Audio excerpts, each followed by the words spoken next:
বিশ্ব বাংলা 24 বিশ্বায়নে বাঙালিয়ানা।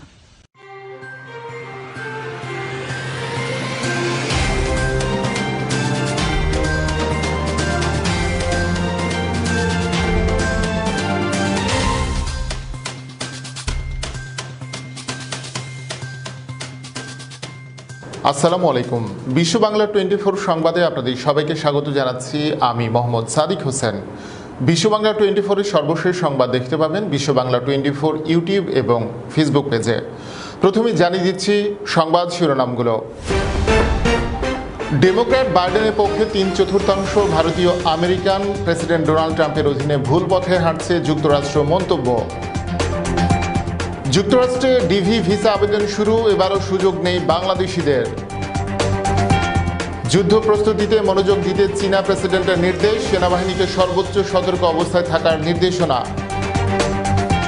মৃত উপসর্গে করোনা রোগীরা ভুগতে পারেন কয়েক মাস, গবেষণার ফলে করোনা নিয়ে নতুন নতুন তথ্য উপস্থাপন।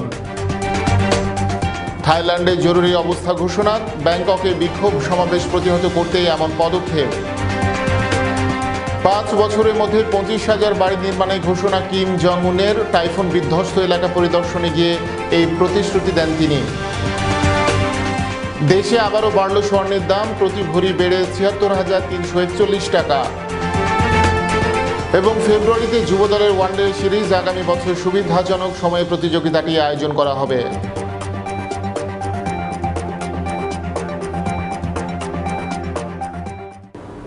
এতক্ষণ শুনছিলেন সংবাদ শিরোনাম, এবারে বিস্তারিত। যুক্তরাষ্ট্রের আসন্ন প্রেসিডেন্ট নির্বাচনে 3/4 ভারতীয় আমেরিকানের সমর্থন ডেমোক্র্যাট দলীয় প্রেসিডেন্ট প্রার্থী জো বাইডেনের পক্ষে। তারা মনে করেন রিপাবলিকান দলীয় বর্তমান প্রেসিডেন্ট ডোনাল্ড ট্রাম্পের অধীনে ভুল পথে হাঁটছে যুক্তরাষ্ট্র। এক ভোটার জরিপে এমনই তথ্যই জানা গেছে। এ নিয়ে ডেস্ক রিপোর্টে দেখুন বিস্তারিত। যুক্তরাষ্ট্রের দ্বিতীয় সর্বাধিক অভিবাসী হল ভারতীয় বংশোদ্ভূত আমেরিকানরা। আগামী 3 নভেম্বরের নির্বাচনে মোট ভোটারের মধ্যে 1% এই দলের। কিছু কিছু স্থানে সংখ্যাধিক্য থাকায় তারা গুরুত্বপূর্ণ ইস্যু। এছাড়া রানিং মেট অর্থাৎ ভাইস প্রেসিডেন্ট প্রার্থী হিসেবে সিনেটর কমলা হ্যারিসকে বাইডেনের বেছে নেওয়াও এতে বেশ প্রভাব ফেলেছে, কেননা কমলার মা ভারতীয় বংশোদ্ভূত এবং বাবা জ্যামাইকান। প্রথম কৃষ্ণাঙ্গ ও এশিয়ান আমেরিকান হিসাবে কমলা যুক্তরাষ্ট্রের ভাইস প্রেসিডেন্ট পদের জন্য এবার মনোনীত হয়েছেন। জন হপকিন্স বিশ্ববিদ্যালয় ও পেনসিলভেনিয়া বিশ্ববিদ্যালয়ের যৌথভাবে করা ওই জরিপে 72% ভারতীয় আমেরিকান বাইডেনের পক্ষে এবং 22% ডোনাল্ড ট্রাম্পের পক্ষে নিজেদের সমর্থনের কথা জানিয়েছেন। জরিপে মোট 936 জন ভারতীয় আমেরিকান অংশ নেন। 94% দুই প্রধান প্রতিদ্বন্দ্বীর পক্ষে নিজেদের সমর্থনের কথা জানালেও 6% অন্য কাউকে কিংবা ভোট দেবেন না বলে জানান। ইউগোভ নামের একটি প্রতিষ্ঠানের সঙ্গে অংশীদারত্বের ভিত্তিতে গত 1 থেকে 20 সেপ্টেম্বর জরিপটি করা হয়। ঐতিহ্যগতভাবে ভারতীয় আমেরিকানরা ডেমোক্র্যাট সমর্থক, কিন্তু ভারতের প্রধানমন্ত্রী নরেন্দ্র মোদীর সঙ্গে ট্রাম্পের ভালো সম্পর্ক এবার তাতে প্রভাব ফেলতে পারে বলে ধারণা করা হচ্ছিল। ডেস্ক রিপোর্ট, বিশ্ব বাংলা 24। লটারির মাধ্যমে অভিবাসন প্রত্যাশীদের ভিসা দিতে আবেদন গ্রহণ করা শুরু করেছে যুক্তরাষ্ট্রের পররাষ্ট্র দফতর। ডাইভার্সিটি ইমিগ্রান্ট ভিসা প্রোগ্রাম বা ডিভি ভিসার জন্য আবেদনকারীদের মধ্য থেকে লটারির মাধ্যমে নির্বাচিত 55,000 জন যুক্তরাষ্ট্রে বসবাসের সুযোগ পাবেন। 2022 সালের জন্য লটারির আবেদন জমা নেওয়া শুরু হয়েছে গত 7 অক্টোবর। আগামী 10 নভেম্বর পর্যন্ত এই আবেদন করা যাবে। তবে এবার বাংলাদেশ, ভারতসহ প্রায় 20টি দেশের নাগরিকেরা এই আবেদনের কোনো সুযোগ পাবেন না। 2012 সাল পর্যন্ত যুক্তরাষ্ট্রে গ্রিন কার্ড তথা বৈধভাবে থাকার জন্য বৈচিত্র্যময় অভিবাসী লটারি ভিসা তথা ডিভি লটারির আওতায় ছিল বাংলাদেশ। কিন্তু বাংলাদেশ থেকে যুক্তরাষ্ট্রগামী অভিবাসী সংখ্যা দিন দিন বেড়ে যাওয়ায় 2013 সালে এই ভিসা কর্মসূচি থেকে বাংলাদেশের নাম বাদ দেওয়া হয় এবং তখন থেকে তা এখনও বহাল রয়েছে। মার্কিন যুক্তরাষ্ট্র দফতর জানিয়েছে, বিগত 5 বছরে 50,000-এর বেশি নাগরিক যুক্তরাষ্ট্রে বসবাসের সুযোগ পাওয়ায় বেশ কয়েকটি দেশের নাগরিকেরা এবারে ডিভি আবেদন করতে পারবে না। দেশগুলো হলো বাংলাদেশ, ব্রাজিল, কানাডা, চীন, Colombia, Dominican Republic, El Salvador, Guatemala, Haiti, Honduras, Bharat, Jamaica, Mexico, Nigeria, Pakistan, Philippines, দক্ষিণ কোরিয়া, যুক্তরাজ্য এবং ভিয়েতনাম। ডিভি ভিসা আবেদনকারীদের মধ্যে থেকে লটারির মাধ্যমে নির্বাচিতদের কিছু সহজ শর্ত কঠোরভাবে পূরণ করতে হবে বলে জানিয়েছে মার্কিন পররাষ্ট্র দফতর। এর মধ্যে শিক্ষাগত বা কর্ম অভিজ্ঞতা সংক্রান্ত যোগ্যতা রয়েছে।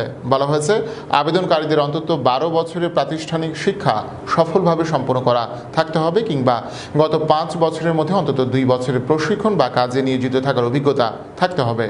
সেনা সদস্যদের সমস্ত মনোযোগ এবং শক্তি যুদ্ধ প্রস্তুতিতে বিনিয়োগের আহ্বান জানিয়েছেন চীনের প্রেসিডেন্ট শি জিনপিং। একটি ঘাঁটি পরিদর্শনের সময় সেনাবাহিনীকে সর্বোচ্চ সতর্ক অবস্থায় থাকার নির্দেশ দেন তিনি। যুক্তরাষ্ট্রের সঙ্গে উত্তেজনা চলার মধ্যে এই নির্দেশ দিয়েছেন চীনা প্রেসিডেন্ট। করোনা মহামারী, বাণিজ্য যুদ্ধ সহ নানা ইস্যুতে গত কয়েক বছর ধরে যুক্তরাষ্ট্র ও চীনের মধ্যে উত্তেজনা চলছে। এমন প্রেক্ষাপটে গুয়াংডংয়ের চাওঝু শহরে একটি সেনা ঘাঁটি পরিদর্শন করেন চীনের প্রেসিডেন্ট শি জিনপিং। ওই সময় সেনা সদস্যদের যুদ্ধ প্রস্তুতির নির্দেশ দিয়ে তাদের চরম অনুগত, চরম দেশপ্রেমিক এবং চরম বিশ্বাসযোগ্য হয়ে ওঠার আহ্বান জানান তিনি। এদিকে চীনের আপত্তি সত্ত্বেও তাইওয়ানের কাছে 3টি অত্যাধুনিক অস্ত্র ব্যবস্থা বিক্রির পরিকল্পনার কথা সোমবার মার্কিন কংগ্রেসকে জানিয়েছে হোয়াইট হাউস। এর মধ্যে উচ্চ ক্ষমতা সম্পন্ন আর্টিলারি রকেট সিস্টেমও রয়েছে। মার্কিন পরিকল্পনার তীব্র প্রতিক্রিয়ায় চীনা পররাষ্ট্র মন্ত্রণালয়ের মুখপাত্র ঝাও লিজিয়ান তাইওয়ানের কাছে অস্ত্র বিক্রির পরিকল্পনা অবিলম্বে বাতিলের আহ্বান জানান। তিনি তাইওয়ানের সঙ্গে সামরিক সম্পর্ক ছিন্ন করতে ওয়াশিংটনের প্রতি আহ্বান জানান। প্রাণঘাতী করোনা ভাইরাস বিভিন্ন দেশে ভয়াবহ বিপর্যয় ডেকে এনেছে। গবেষণার ফলে করোনা নিয়ে নতুন নতুন তথ্য সামনে আসছে। বিজ্ঞানীরা বলছেন, এই ভাইরাস সবার ক্ষেত্রে একই ধরনের প্রতিক্রিয়া সৃষ্টি করছে না। অনেককেই আক্রমণ করছে মৃদুভাবে, আর যাদের দেহে ভাইরাসটি মৃদু হামলা চালাচ্ছে তাদের ক্ষেত্রে রোগের নানা উপসর্গ থেকে যাচ্ছে মাস কয়েক ধরে। বিস্তারিত ডেস্ক রিপোর্টে।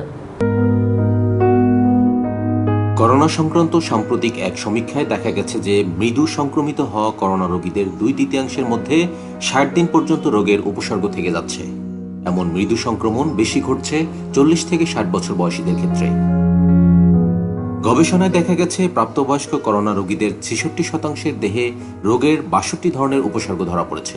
প্রায় সবাই কোনো কিছুর গন্ধ পাচ্ছে না এবং কোনো খাবারের স্বাদ পাচ্ছেন না। একই সঙ্গে শ্বাসকষ্ট হচ্ছে এবং শরীরে প্রচণ্ড ক্লান্তি ভর করছে। এই ভাইরাসে মৃদুভাবে আক্রান্ত হয়েছেন যারা, তাদের ক্ষেত্রে 2-3 মাস ধরে রোগের উপসর্গগুলো থেকে যাচ্ছে বলে জানাচ্ছেন গবেষকরা। এতে রোগীদের মৃত্যু হচ্ছে না ঠিকই, কিন্তু অনেকদিন ধরে এই ভাইরাস থেকে তৈরি হওয়া সমস্যাগুলো তাদের শরীরে বহন করতে হচ্ছে। ফলে তারা কষ্ট পাচ্ছেন, দুর্বলতায় ভুগছেন, খিদে পাচ্ছে না। মৃদু আক্রান্ত 150 জন প্রাপ্তবয়স্কের সঙ্গে প্রতিনিয়ত যোগাযোগ রেখে এ বিষয়ে একটি রিপোর্ট তৈরি করেছে ফ্রান্সের টুর্স ইউনিভার্সিটি হসপিটাল। দেখা গেছে রোগীদের 2/3 2 থেকে 3 মাস দেহে রোগের উপসর্গগুলো বহন করছেন। গত 17 মার্চ থেকে 3 জুন পর্যন্ত পর্যবেক্ষণ করে রিপোর্টটি তৈরি করেছেন বিশেষজ্ঞরা। ক্লিনিক্যাল মাইক্রোবায়োলজি অ্যান্ড ইনফেকশন জার্নালে ওই রিপোর্টটি প্রকাশ করা হয়েছে। ডেস্ক রিপোর্ট, বিশ্ব বাংলা 24। প্রিয় দর্শক, খবরে এ পর্যায়ে নিচ্ছি ছোট্ট একটি বিরতি। ফিরছি এক্ষুনি, সাথেই থাকুন।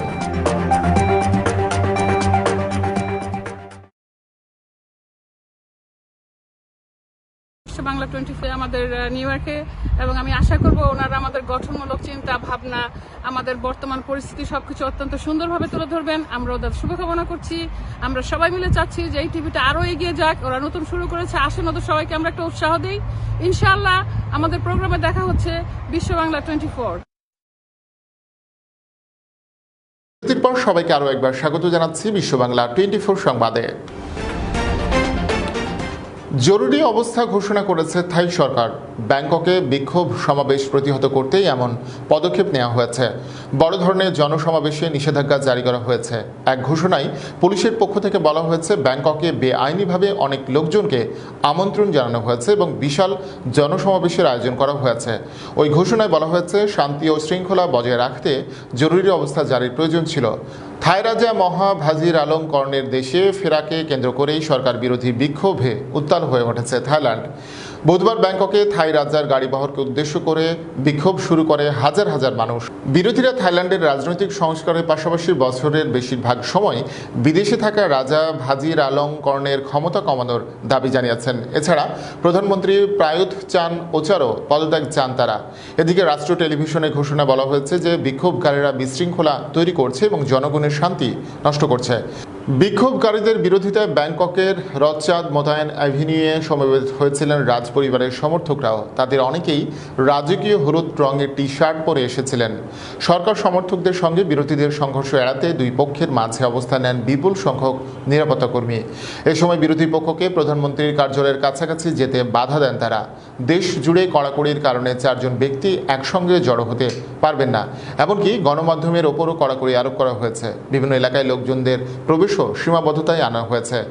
থাইল্যান্ডে রাজা বা রাজপরিবারের বিরুদ্ধাচরণ গুরুতর অপরাধ বলে বিবেচিত হয়। রাজার সমালোচনা করলে দীর্ঘ কারাদণ্ডের বিধান রয়েছে দেশটিতে। তবে ছাত্রদের নেতৃত্বে গত জুলাইয়ে থাইল্যান্ডে সরকার বিরোধী বিশাল বিক্ষোভ শুরু হয়। চলতি সপ্তাহেও দেশটির রাজধানীতে গত কয়েক বছরের মধ্যে বৃহত্তম বিক্ষোভ সমাবেশ অনুষ্ঠিত হয়েছে। নাগরিকদের জীবন মান উন্নয়নে ব্যর্থতার দায় স্বীকারের কয়েক দিনের মাথায় আগামী 5 বছরের মধ্যে 25,000 বাড়ি নির্মাণের প্রতিশ্রুতি দিয়েছেন উত্তর কোরিয়ার নেতা কিম জং উন। টাইফুন বিধ্বস্ত এলাকা পরিদর্শনে গিয়ে এই প্রতিশ্রুতি দেন তিনি। সে সময় নাগরিকদের 50 বছরের বেশি পুরনো বাড়িতে থাকতে হয় দুঃখ প্রকাশ করেন কিম জং উন। উত্তর কোরিয়ার ক্ষমতাসীন ওয়ার্কার্স পার্টির 75তম প্রতিষ্ঠা বার্ষিকী উপলক্ষে আয়োজিত এক সামরিক মহড়ায় সেনা সদস্যদের আত্মত্যাগের জন্য কৃতজ্ঞতা প্রকাশ করেন কিম জং উন। ওই সময় আর নাগরিকদের জীবনের মান উন্নয়নে ব্যর্থতার জন্য ক্ষমা চান তিনি। এক পর্যায়ে তাকে কেঁদে ফেলতে দেখা যায়। প্রতিষ্ঠা বার্ষিকীর ওই অনুষ্ঠানের পর সাম্প্রতিক ঘূর্ণিঝড়ে সবচেয়ে ক্ষতিগ্রস্ত কয়েকটি এলাকা পরিদর্শনে যান উত্তর কোরিয়ার নেতা। ওইসব এলাকায় কয়েক দশকের পুরাতন ঘরবাড়ি দেখে তিনি দুঃখ প্রকাশ করেন। ঘূর্ণিঝড়ে সেগুলোর বেশিরভাগই ধ্বংস হয়ে গেছে।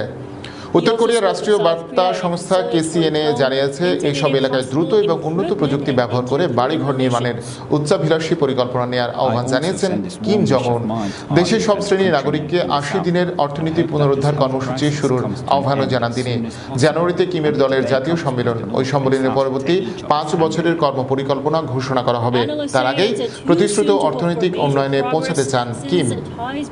ভরিতে 2,333 টাকা বাড়িয়ে স্বর্ণের নতুন দাম নির্ধারণ করেছে বাংলাদেশ জুয়েলার্স সমিতি। ফলে দেশের বাজারে ভালো মানের স্বর্ণের ভরি দাম বেড়ে 76,341 টাকা দাঁড়িয়েছে।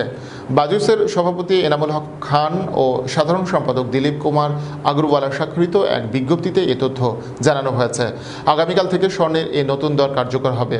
বাজুসের বিজ্ঞপ্তিতে বলা হয়, করোনা ভাইরাসের কারণে সৃষ্ট অর্থনৈতিক সংকট, চীন যুক্তরাষ্ট্রের বাণিজ্য যুদ্ধ, যুক্তরাষ্ট্রের আসন্ন নির্বাচনকে কেন্দ্র করে মার্কিন ডলারের নিম্নমুখী ভাব, তেলের দরপতন ও নানাবিধ জটিল অর্থনৈতিক সমীকরণের মাঝেও চলতি বছর 4 দফায় স্বর্ণের মূল্য কমানো হলেও বর্তমানে আন্তর্জাতিক ও দেশীয় বুলিয়ন মার্কেটে স্বর্ণের মূল্য বৃদ্ধি পেয়েছে।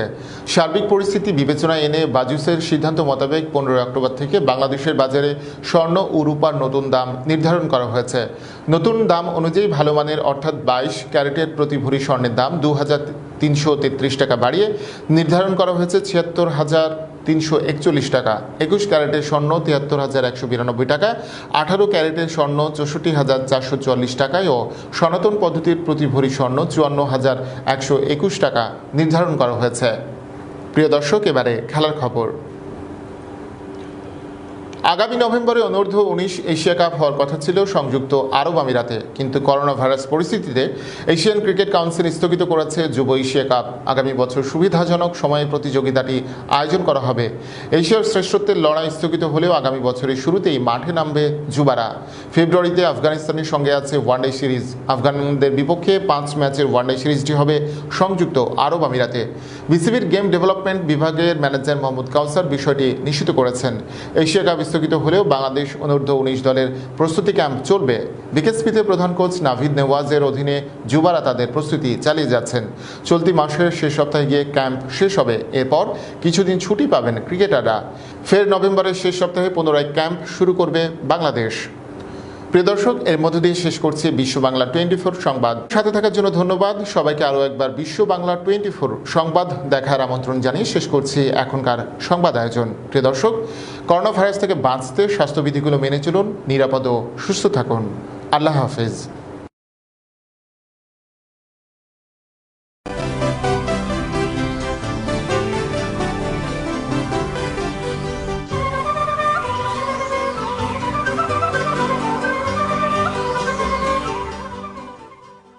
বিশ্ব বাংলা 24